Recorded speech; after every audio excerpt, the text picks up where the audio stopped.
Hey everybody! I don't know about you, but when I was a kid, I was obsessed with space. I always wanted to go to space camp and train to be an astronaut.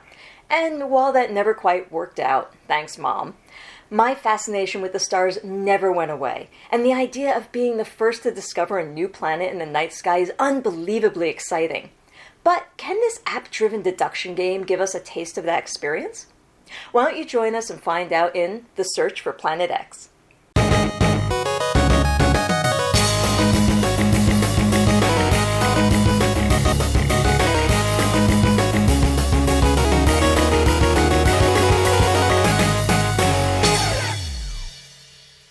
In the search for Planet X, players are racing to be the first to discover the location of that titular celestial body hiding somewhere in the night sky.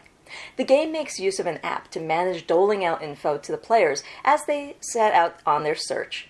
The app does a lot of the heavy lifting in this game, and we'll talk more about it in a bit.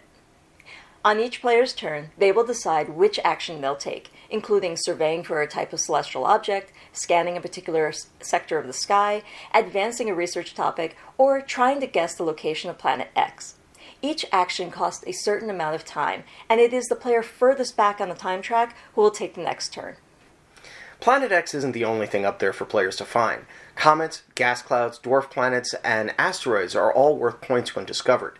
Every celestial body follows certain logic rules, such as dwarf planets never being adjacent to Planet X, and gas clouds always being next to at least one truly empty sector. With every new discovery, you'll get a clearer picture of where objects are in the sky above you, and you can start to make logical deductions about where to find the next discovery, including Planet X. In addition to finding Planet X, you'll earn points for advancing theories on the locations of celestial objects. But while you'll score points for this research, your opponents will benefit from it because you'll be giving them some information which is based on your own secret observations. Finally, the game will end when a player successfully guesses the sector containing Planet X, as well as the contents of the two adjacent sectors, which stops a player from just randomly making a good guess too early. That player will earn a lot of points, but the game doesn't end until other players have had a chance to make their own guesses about Planet X's location, as well as get in any last-minute research projects. After that, whomever has the most points wins. Now, like we said, the app is a key part of the experience of playing the search for Planet X. As players spend actions to learn about the sectors of the sky, they'll interact with the app, which will randomize and track all the locations of stellar objects each time you play the game. The app is incredibly functional and easy to use, and while you only need one device or browser for any number of players, it definitely is easiest if each player uses their own phone or tablet, especially since each player's app will sync to the same game session and provide players with secret information, including difficulty per player by customizing how much starting info each player gets, which is perfect for playing with younger or less experienced astronomers. The app also makes it easy to get information in a secret way throughout the game, and helps you track that info, although you'll definitely want to use the player tracking sheets in conjunction with it. Finally, the app also makes it possible to play the Search for Planet X as a solo game, and while that's not something that we've actually tested, folks who have report that the app makes it feel a lot like you're playing against another player, because it will react to and benefit from your research actions. The Search for Planet X is a satisfying, well-made deduction game. It presents a logic puzzle that the app cleverly shuffles and facilitates every time you play, and all the information is there in front of you to discover, deduce, and track.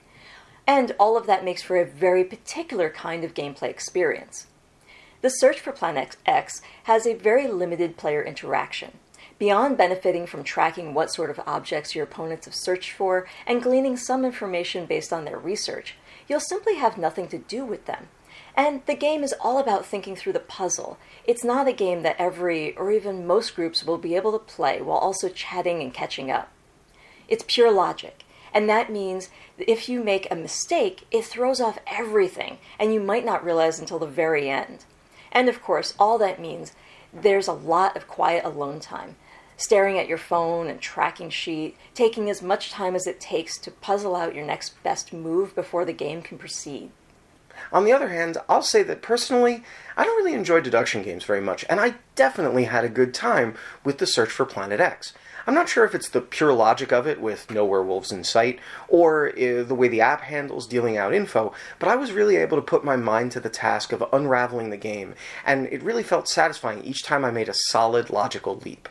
The gameplay in the search for Planet X isn't going to appeal to every group. The quiet, logic-driven, solitary nature of it will be too static for some. But if you're the sort of player who enjoys the thrill of crossing out every option that doesn't work and then satisfyingly circling the one option that does, the search for Planet X will be an engaging, enjoyable, quietly exciting experience that is definitely worth checking out.